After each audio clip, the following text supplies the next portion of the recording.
Hey everyone, and welcome back to another episode of Vibrant You. I am so excited today. We have an amazing guest. We have Jessica Birnbaum Pratt, who is the co-founder of LEIAMOON, a company dedicated to making the transformative practice of vaginal or yoni steaming accessible and safe and of the highest quality for any woman. So I'm so excited to have you here today, Jessica. Thank you so much. Thanks, Mindy. I'm super excited to be here too. Oh, yay. Well, I love to hear, Jessica. I'd love to just hear a bit about you. Tell us your story. How did you get to where you are today doing the work that you now do?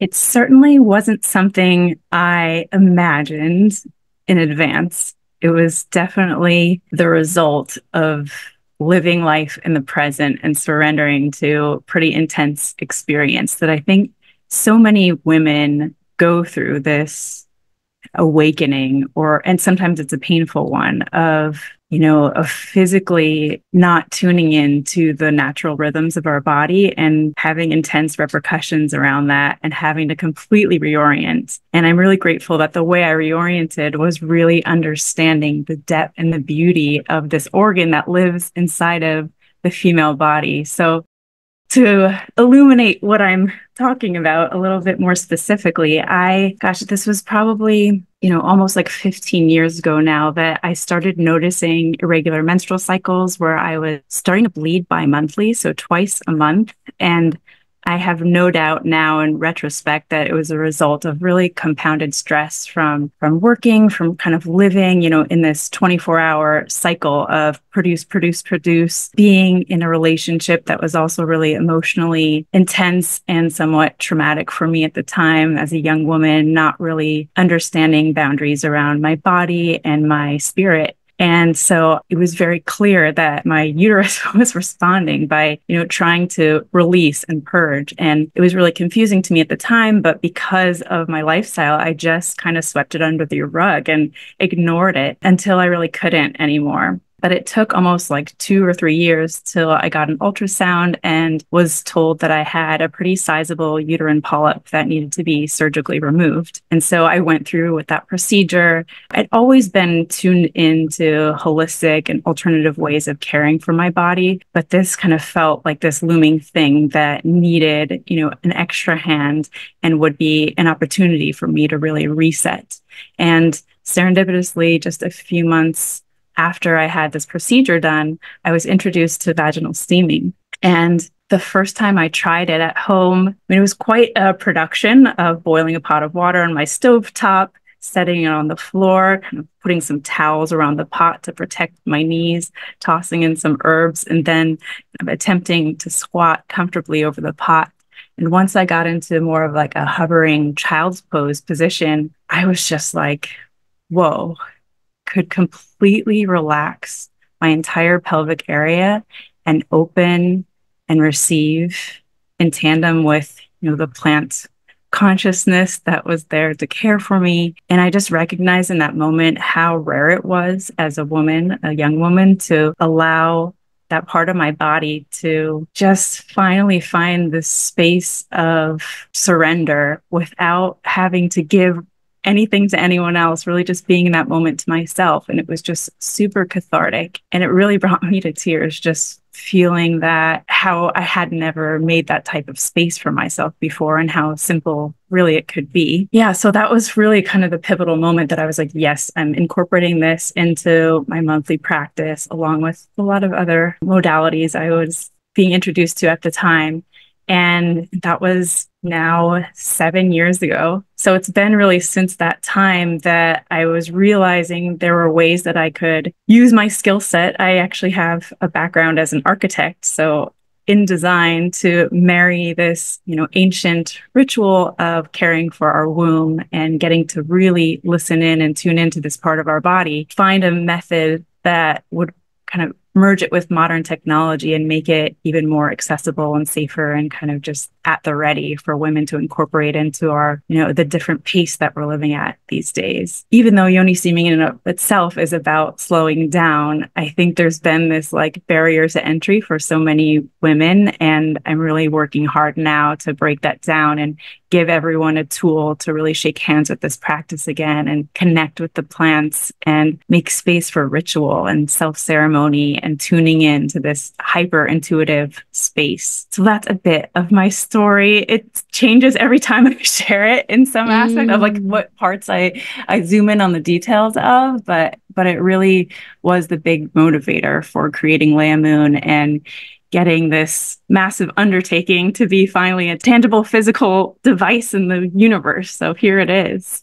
Oh, wow. Thank you so much for sharing. I can so relate to your story. And I know that so many women can as well, of course, like physical symptoms that you are facing, but also like the awareness of some of the emotional or energetic things that we're also maybe contributing and, capacity to receive. It's so powerful. And I'm remembering as well, my first time yoni steaming was a big production. I'm like laughing because I'm remembering being like 18 years old and boiling a pot of water and having this like big metal stainless steel thing and putting it inside the toilet and like, just the whole production of it. Yes, I'm really excited to hear more about the technology that you've created and all of the amazing benefits. But first, I'd love to just hear, this practice is probably new to so many people. They're like, what is vaginal steaming? What is yoni steaming? So I'd love to just hear, how would you describe this? Like, what is this practice and where does it come from?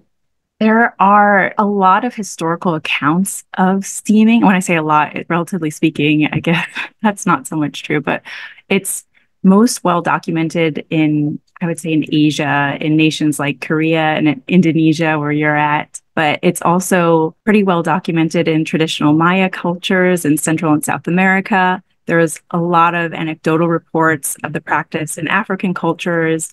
I learned it from a woman who's of African Caribbean culture and also South American. So there's been this like really amazing web historically of where it's been practiced all over the world thousands of years ago. Really, there's steam baths in general, like date back to like the Ice Age, essentially, just steam bathing with herbs, specifically around the female anatomy must come much later. But I think what's fascinating to me is that it's been used as a way for women's wellness around menstruation and more specifically around postpartum recovery. Actually, I think where you're at in Indonesia, there was a study done in 2007 that was published by the University of Zurich, I think, and they went and followed some groups of midwives around islands, Minahasa. I'm not sure if you know exactly where that is in Indonesia. And they observed this practice and how it really helped women recuperate postpartum, partially just being held in community care by their family. Sometimes it was just the group of midwives, but often the mothers and grandmothers and sisters would also take part in setting up the steam stool for the woman that had just birthed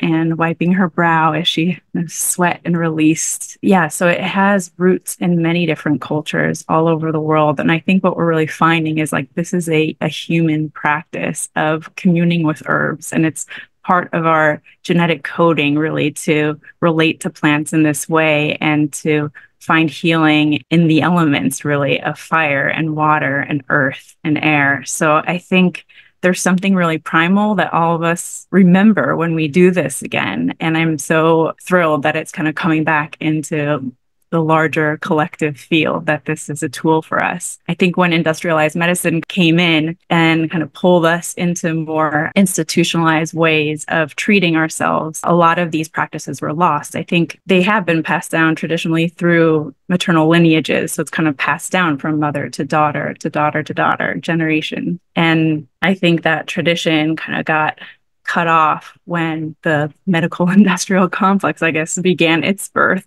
And I think now we're just looking for a balance between those things. So yeah, I think talking a bit more about what it is and why women were doing this, essentially you're sitting or squatting over a pot of steaming water that's typically infused with herbs, but it doesn't necessarily need to be. And as the heat rises to meet the vulva, it helps promote circulation and reduce inflammation, and also just soften and moisten the tissues, thin the mucus.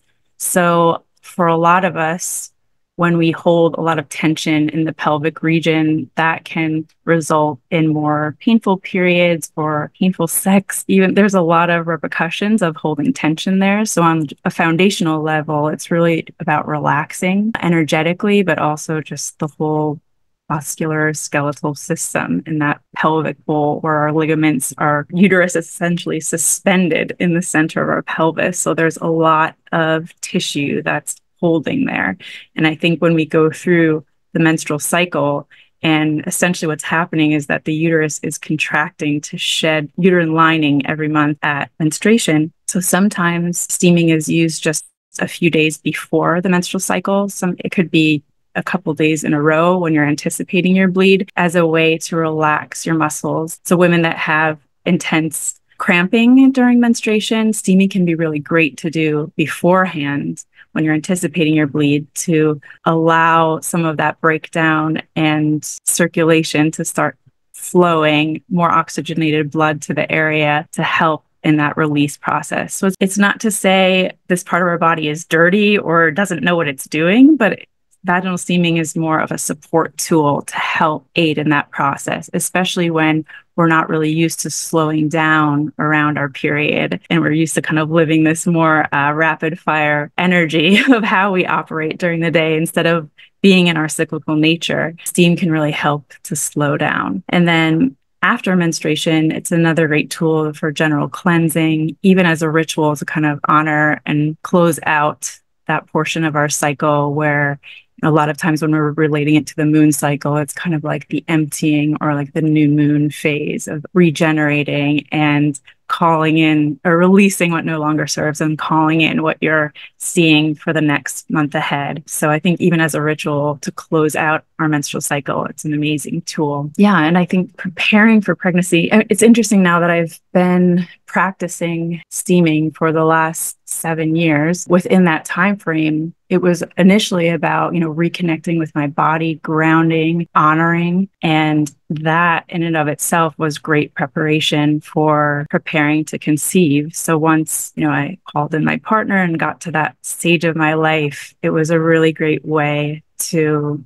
meditate on this part of my body and really understand that this is the gateway between the physical world that we're embodying and the world of the stars. Really, it's this portal and this intersection between the mystical and the unknown, where we've come from, where new life comes in from, and where it's born into. And I think conceptually, steaming really helps us recognize that threshold and use it as a space of prayer. So for me, calling in my children and even connecting with them spiritually, I really felt that through the practice of steaming. And I think that really just progressed then into beautiful pregnancies and home birth experiences. And I think because I have such a embodied connection with this part of myself, that played into the physiological progression of those very natural ways our bodies work for me. So I'm grateful for that. But I do credit steaming for playing a part. And I think even in conception,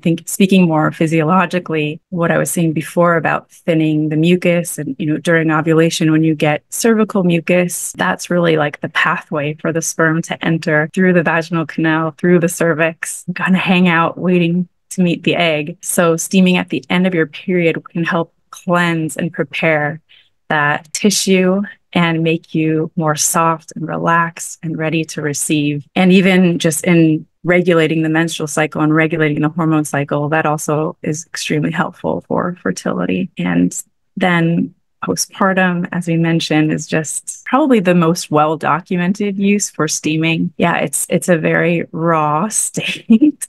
and being able to offer some soothing steam. I mean, a lot of times there's sometimes what feels like bruising or intense inflammation, even hemorrhoids, steaming can help with. And there's specific herbs that are really great for, being very gentle on the skin and helping to repair tissue that's been kind of stretched to the limit and is working its way back to its pre-pregnancy state. And even again, as a ritual, it's a self-care practice, but I love referring now a lot more to community care, and that postpartum can sometimes feel really isolating. And traditionally, steaming postpartum was really like, your care providers and your caregivers coming to your home and helping set you up to honor your body, and where it's not so much that the birthing person is having to do a lot of the work, but instead really just there to receive the care, which I think we've been lacking in our current society. So that's an amazing space for STEAM. There was a study that a group of women did the best that they could, because it wasn't really like a clinical trial or study, but it was something where they just had a group of women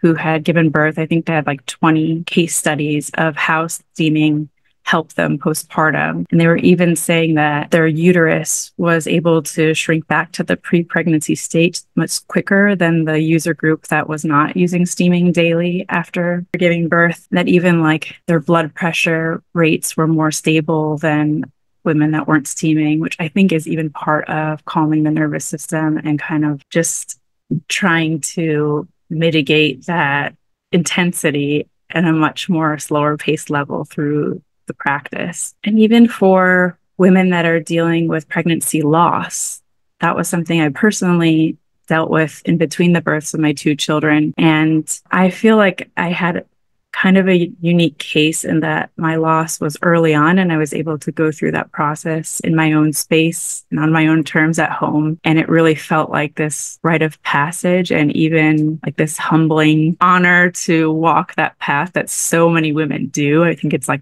1 in 4 pregnancies go this way. So steaming as a ritual to help that release and recuperate from loss. And there's a lot of blood loss and lochia, or like the birth matter, that it's pretty heavy and intense. And steam, again, is extremely soothing to repair the tissues and help release and break up any stagnation. So I really found it helpful for pregnancy loss, really going through all the life cycle phases here. But to, I guess, end on that, now that I'm kind of predicting approach into perimenopausal phase of life, we do some herbal formulations for perimenopause into the menopausal phase, where there might be a lot more heat in the body, and cooling herbs can be really appropriate for managing that. And again, finding ease and calm in the pelvic region when there's such a big hormonal shift during that life phase. And even, post-menopausal years, when you're no longer bleeding, having a ritual to care for this part of your body instead of treating it like this closed door, like its time is over now, forget about you. Your childbearing years were decades ago. Like, it's a great way to still feel super connected. And there's a lot of amazing herbs that are emollients, like moistening, softening herbs, which really help mitigate from atrophy in that part of the body that a lot of women struggle with. And even libido too. It's just a really great way to get blood flowing there, and sensation and feeling, and knowing your full capacity for that, or increasing your capacity for that by having more mind-body awareness through this amazingly useful practice. Wow. I'm just in awe of all of the amazing benefits and all the ways that women are using this. And I love to hear your experiences with it as well, and like the different chapters of life that you've used this, from like healing hormonal imbalances to preconception to pregnancy loss, all the way through to like perimenopause. And I'm so imagining, as we continue through different phases of life, this just to be such a universal and such an empowering tool. It's something that I also used initially for hormone imbalances and super painful, excruciating periods. And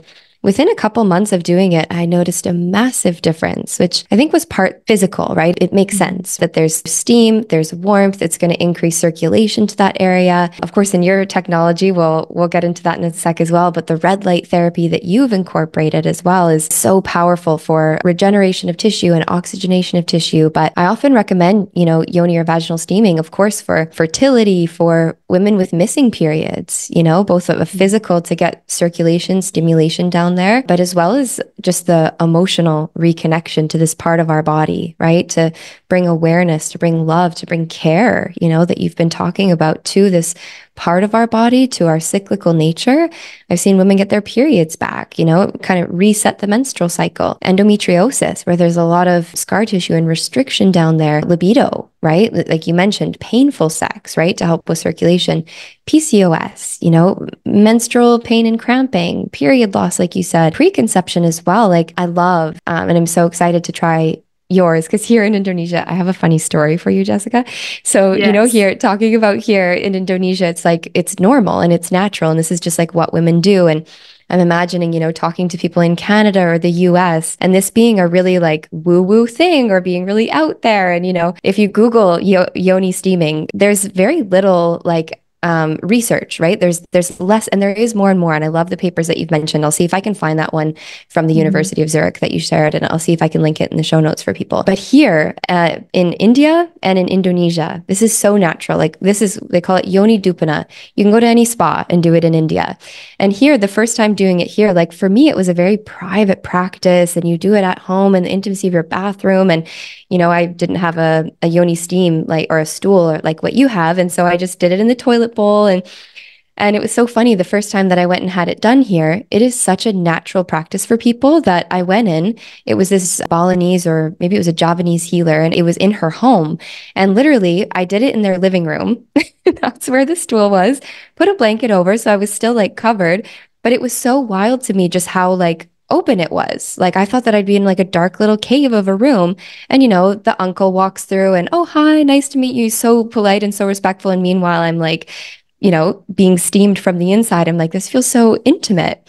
My preference is, of course, to do it in my bedroom, but I share that because it is so common. And, in cultures around the world, it is just like, brushing your teeth, steaming your yoni and brushing your teeth. It has the same level of just like normalcy. And so I laugh, that just the uncle walked in and I'm having a chat with him while steaming my yoni, and it was like nothing for him. It took me a moment to get into it, but, it was really comfortable after that. So let's get into as well. We've talked about some of the physical benefits and some of the, conditions that women could use this for, hormonal imbalances to preconception to postpartum to even menopause and beyond. Let's get a little bit more woo-woo. So what are some of the mental or the emotional or the energetic benefits that you're noticing for women, whether that's with just reconnecting to that part of themselves and their cycle, or with the herbs themselves? What comes up for you? Yes, I love this for sure. I think there's so much discussion now around our nervous system, but I think there's such a connection to that and our like emotional and spiritual system as well. And there's this term bracing or clenching. The way I'm interpreting that a lot of the times as it relates to the womb is that there's been so many instances where us as women, as we're learning about this part of our body as young, prepubescent, through those years of exploration and change, of bracing and clenching. And I think that really continues on for decades for so many of us. And it's not even just like of a sexual nature. I think it's really of a spiritual nature too. It's of when things are a no or misaligned. I'm talking in this way because there's an energetic response, I think, that we hold and that we carry at this root, the sacral chakra, the space of safety, of creation. I'm talking about root and sacral as one, and the heart, like those are all connected, and the throat. The throat is so similar to the vagina in so many ways. It's, this mucous membrane that, that's kind of like a sphincter, right? So it can contract.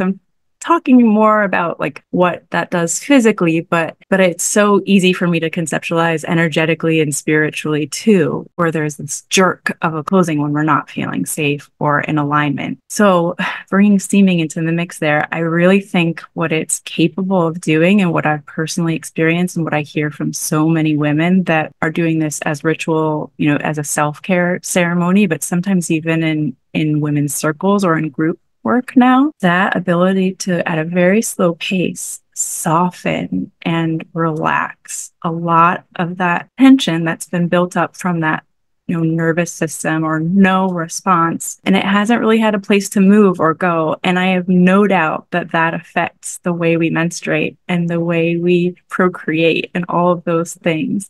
That to really be in our fullness with that part of our body, we need to be able to move that constricted energy. So when you're taking that time to really relax very deeply with this part of your body, and not only just relax it, but the steam for me, even just on the tissues of my labia, like really almost like push down. And I'm imagining like all the pores opening and really like just allowing that whole space to get big and soft and malleable. And there's been, at least in, you know, the country I live in, there's such a emphasis on like tightness and like you want to have tight pussy, a better word. And it just, I'm really working to change a lot of this language because I think really what we want and what feels super healing energetically is to just relax. I'm tensing my own butt cheeks when I'm saying this. I'm trying to relax them in this moment.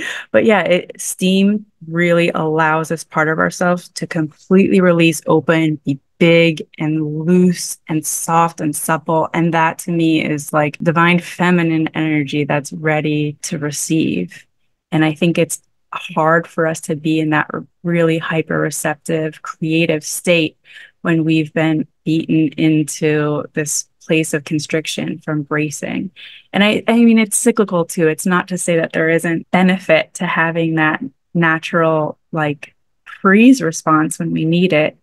But I feel like we need spaces for it to release and relax and move. And a lot of times we're just not making that space. And steaming for me is really that time to create a ritual to open, relax, release, and make more space in that part of the body. I hope that makes sense. But that is like the real essence of it, I think, is just that complete surrender. Oh my gosh, 100%. You know, I'm even imagining a close friend of mine is going to be going through her birth portal like any day now.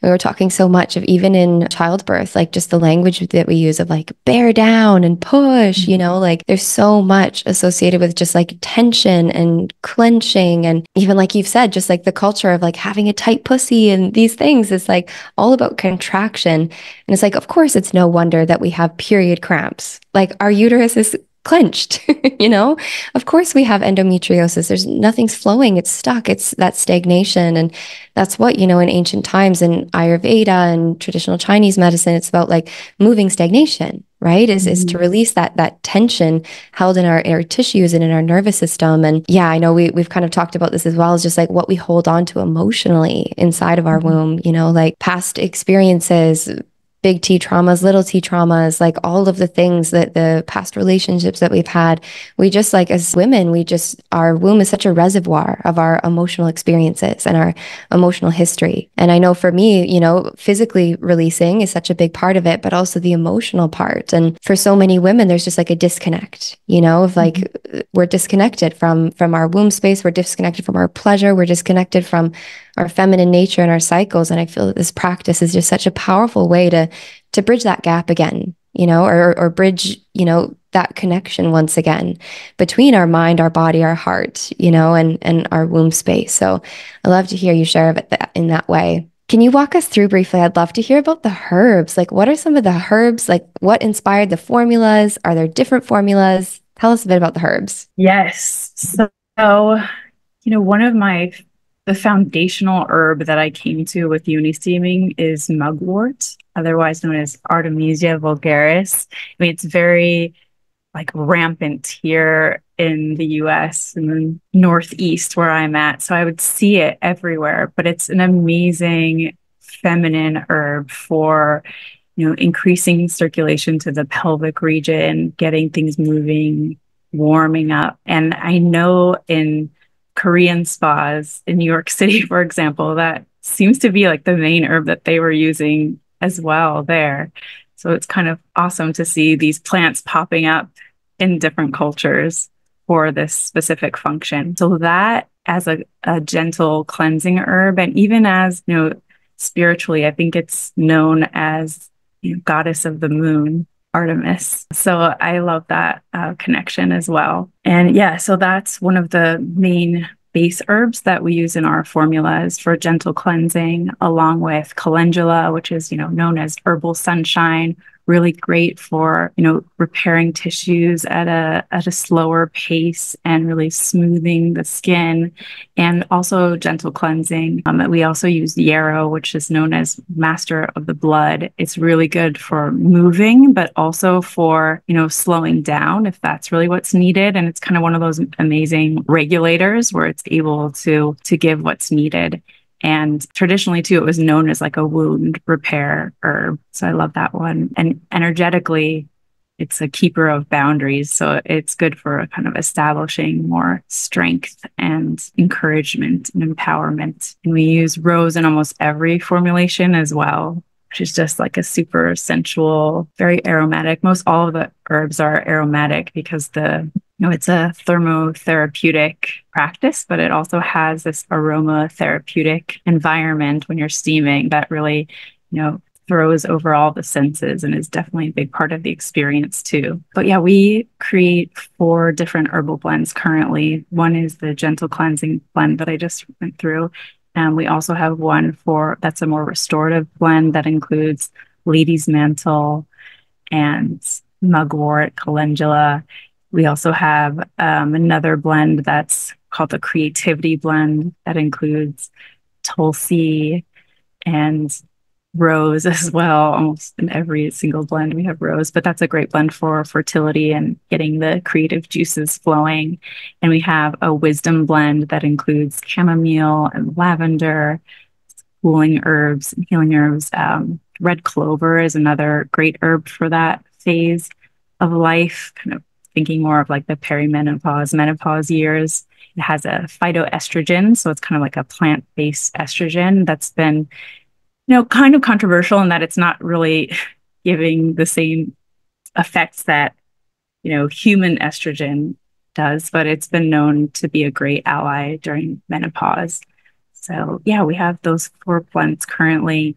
And most all of the herbs that we work with are from an herb farm up in Birnbaum, New York, which is just west of Albany, from some herbalists that I've gotten to know really intimately over the last 10 years, and a lot of different kind of plant ceremony work. So it feels really good too, to be, understanding where these plants are being grown and that they're all being grown sustainably and organically and with such love and tenderness. And I really do believe, the quality and life cycle of these plants really affects the experience of steaming with them. So that's been important of where the sourcing is.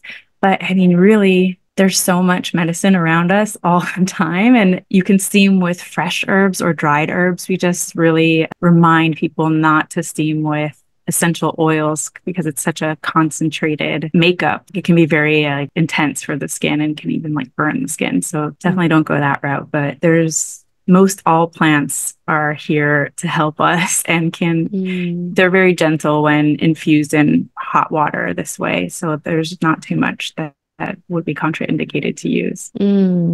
Yeah, it makes so much sense. And yeah, I can't imagine putting peppermint or wintergreen, essential oil in there, that would just not feel good at all. That'd be way too much. Yeah, I love these. The herbalist in me is just lit up right now. I'm so excited about the blends that you have and the formulations. And of course, physically, releasing so much, but too, just plants are their own little mini beings and they have their own consciousness and their own energetic properties and emotional, properties that they can really support us with. So I so love to hear that. So would you walk us through now, Jessica? Can you tell us what is the ritual? I am going to be telling everybody about LEIAMOON. I can't wait for mine to arrive. And there's already 10 friends in mind that I'm they need to get this for postpartum or they're in their preconception phase, or this one has a hormonal issue. I know there's instructions in the kit, but just walk us through like what's your overall ritual and what is some of the technologies in LEIAMOON? Yeah. So what's fun about ritual is that you can get really creative here and it can really look any kind of way. But I think what I would recommend and what I love to do for myself is really to set a very cozy container for yourself. Granted, I've also been known to steam like right next to the bathtub while I'm bathing both of my children, because that's just like when I can fit it in. But when I can really carve out some time for my own self ceremony, what I love to do is I usually wait till like the evening time because I love to just like snuggle into bed afterwards. So usually it's like dim lights, kind of again setting that environment to really go inward, lighting some candles, playing some nice music, putting on some really warm, cozy socks. Because I mean, you were mentioning traditional Chinese medicine before. It's like all about keeping the feet warm for sure. And yeah, so I can explain more about how to work with our seat here. There is a stainless steel cup that I'll fill with filtered water up to, there's some little indicators here of how much water to put in. And then usually like 3 to 4 tablespoons of an herbal blend. And then you set that back in the seat and then put the chamber top back on and turn it on. And what's great about the seat is that you can program it to whichever temperature you feel comfortable at. And during your steam session, you can change it at any time. So usually I set it for about 105 degrees Fahrenheit to begin. And there's also a different setting where it will just automatically kind of oscillate between a lower temperature, reach a peak, and then kind of go through that oscillation again over a 40-minute time period if you want to just kind of press one button and not deal with it anymore. It will take about, 5 to 10 minutes to really warm up and generate steam. And then there's a little lever here on the top that you open to let the steam kind of pass through to your yoni. Yeah, I mean, that moment is just super, you're like, that's what I love about this too. It almost feels involuntary. Like you don't really have to get too much in your head about it. Sometimes even with meditation, it takes some practice and repetition to really drop into that sweet spot or the zone. Steaming, it's almost like immediate. Your tissues are going to fall over and relax and your uterus drops. It just all kind of sets into place. And then the rest of your mind follows. Usually I'll steam for about 30 minutes, but 20 minutes is a great kind of starting point, I think. If you're really heat sensitive, it's nice to do more of a mild setup and steam for 10 minutes. The seat also has a red light therapy that you mentioned. It's red light LED combination with infrared light. In that combination, it's been really deeply studied. I think it's 660 nanometers red light and 850 nanometers infrared light that really gives you the full gamut of benefits of reducing inflammation and regenerating the mitochondria. So we're talking like on a cellular level here of really kind of recalibrating these parts of our cells. They're gentle, and we checked the irradiance from the distance that they are from where the lights are to your pelvis, that they're giving that exact wavelength. But yeah, it's an amazing way to really treat the skin. And again, if you're heat sensitive and you want to work at lower temperatures, like 90 or 95 degrees for the steam, adding in that red light gives you really the full benefits of relaxing and rejuvenating this part of ourselves. So yeah, that's a bit more of what my ritual looks like. And usually I try to do my best to be like device free, because we're always on the screens and all the stuff. But there's times where I'll read something, or always having my journal on hand, because there's almost always like some idea or something that comes through that wouldn't ordinarily have been there had I not been like so deep in the womb energy. So I really appreciate that part of it too. And then yeah, when I'm feeling complete, it's just super easy with the seat to shut down, remove that stainless steel cup. Usually I offer the herbs to one of my favorite houseplants if it's too cold outside, or I'll just go right outside and return them to the earth and rinse the cup. And the seat is pretty easy to clean, or just wipe down with a dry towel, and it will just kind of evaporate overnight if you're tucking into bed. But that's usually what I like to do next, is have some sweet dreams. Mugwort is great for that too. The lucid dreaming aspect of that herb, I really feel like it's part of the continuum of steaming and then kind of drifting off to sleep. Oh my goodness. I'm so excited about this. And I just love how you share your ritual and that it can be as sacred as we want. It can be as simple as we want, right? Because you doing it while bathing your kids is better than not doing it, right? And I thinking this has totally to be the agree. perfect ritual and it has to be sacred. But sometimes sacred is really simple. And it can be as simple as just like bringing it into real life and actually doing the practice. So we talked about who does it, when to do it. I reckon, like, of course, like in all preconception phase, in postpartum phase, I think the different phases of the menstrual cycle, like I love that you shared before, like in the luteal phase before the bleed, for more ease during menstruation to kind of close menstruation and like release that last little bit of like old or oxidized kind of blood and to kind of close that chapter. I can also see, especially with the red light, it being so supportive, like for preconception, especially in follicular, like after your period, moving up to ovulation or right before ovulation to just like give your ovaries and the mitochondria in the pelvic area just that little bit of a boost. Two questions for you. One, when can someone start doing it postpartum?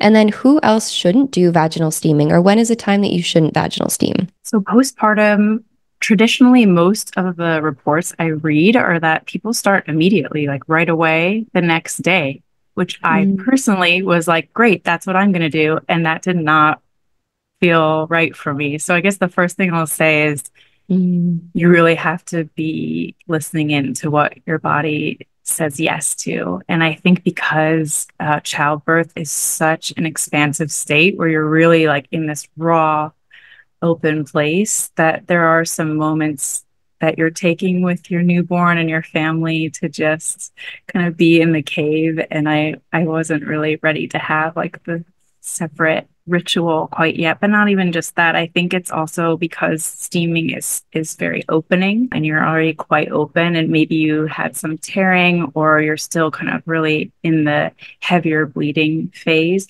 It can be helpful to wait about a week until most of that lochia has dispelled. I mean, depending on how your placenta removed, your bleeding can really last for, sometimes 6 to 8 weeks. It's okay to steam while you're bleeding, but it is going to kind of speed up that release and process. So really just knowing like what pace you really want to be at and what's going to feel good and right for you. A lot of women have issues with hemorrhoids after birth because so much has just been like so much pressure there, and steam can be really relieving for that point. So I would say you could do it as soon as, really like the next day. If that doesn't resonate with you, really kind of tune into your bleeding and releasing and choose a time that's going to feel supportive to really assist that process of letting all that matter out and receiving the healing herbs for your tissues while they're in repair. It's also such a great practice, while you're establishing breastfeeding and that kind of oxytocin cycle is coming through. Steam increases oxytocin as well, and that it's like stimulating the uterus in the same way that when your milk comes in. So it's kind of a nice sinuous cycle that happens there. So I really appreciated that. But yeah, I would say just to pay attention. And then in terms of contraindications, if you have like an active infection, steaming can actually potentially exacerbate that. So I would say to like consult with an herbalist or your care provider just in terms of how you should treat that and what the steaming protocol should be. If you are trying to conceive and you think you may be pregnant, and that I like what you described, that right after your bleed or like right as you're approaching ovulation, steaming can be really great. If you've already ovulated and you're trying to get pregnant, that wouldn't be a great time to steam because you're really wanting to be in more of a holding phase. And yeah, it's not recommended to steam while you're pregnant. So once you do become pregnant, you want to keep that environment really stable and trust that it's really this miraculous microcosm that's doing exactly what it needs to do. And then as you near the final weeks of pregnancy, this has kind of been one of my favorite revelations more recently, or just recognitions that more and more women are beginning to steam in the final weeks of pregnancy as a way to prepare for labor and birth.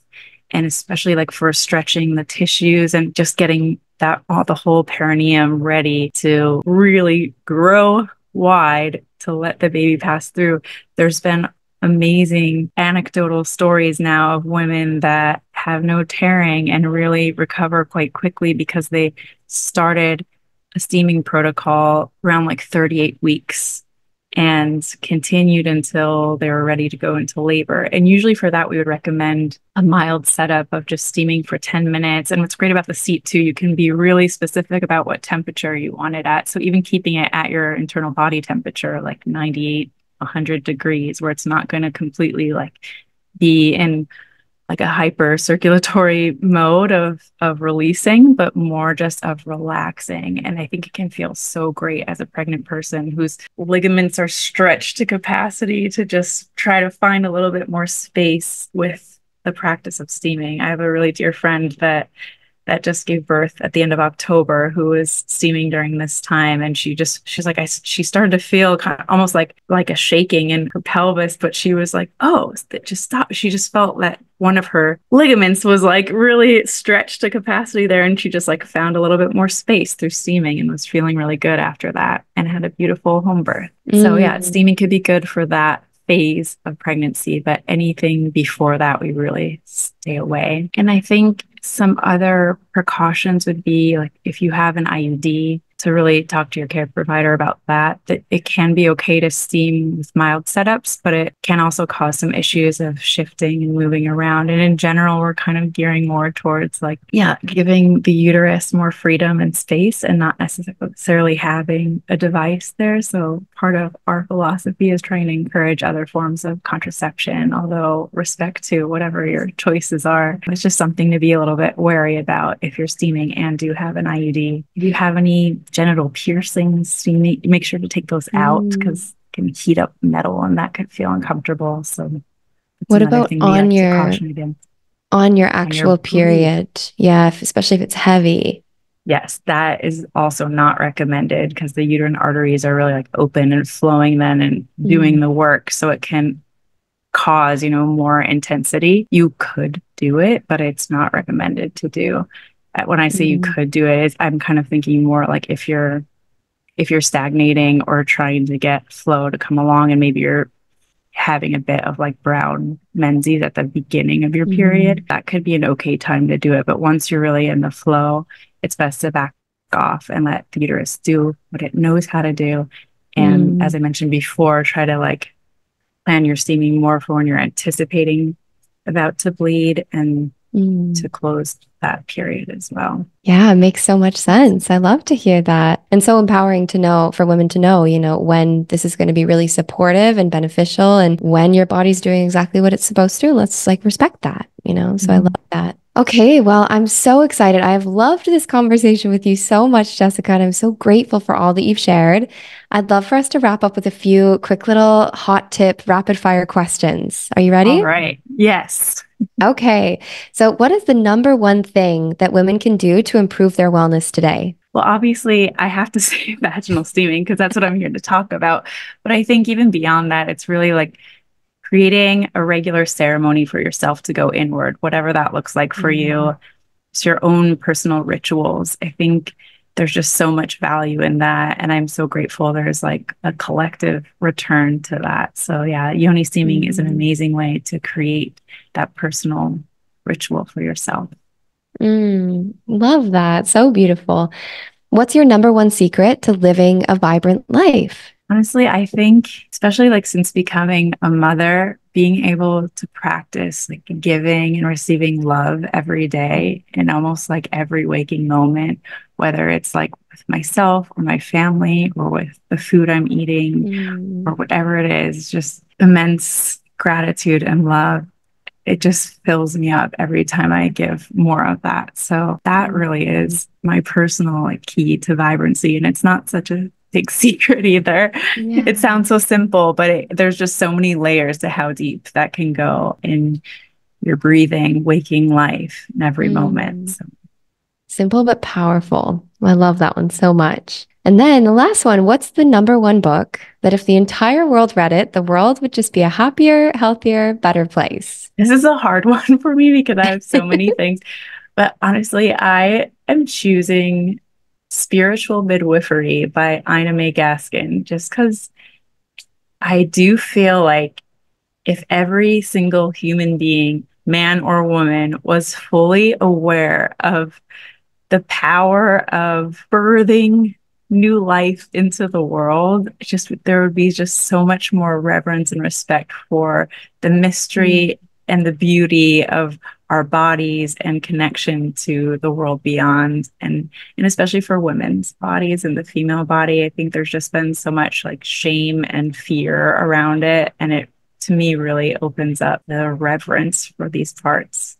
Oh, I love this one. I can't wait to read it. I've written it down. Spiritual Midwifery book. So great. Well, Jessica, thank you so much for being here. I would love to hear, where can our listeners find you online? I know you've been so generous and so kind to share a discount code for our community. So for anybody that wants to purchase and try the LEIAMOON Yoni steaming product, I have mine on its way to Bali now, and I'm so excited to give it a try. So if you'd like to purchase, the code that Jessica has shared with our community is VibrantU.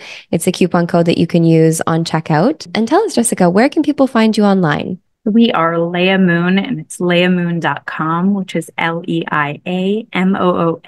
And I'm also on all like the social platforms, Instagram, Facebook, TikTok, all those places at LEIAMOON Women. Amazing. And we'll link all of that up in the show notes as well. So thank you again so much, Jessica, for being here. You are just a wealth of wisdom, and I'm so grateful for all that you've shared. I just adore you and all that you're doing in the world.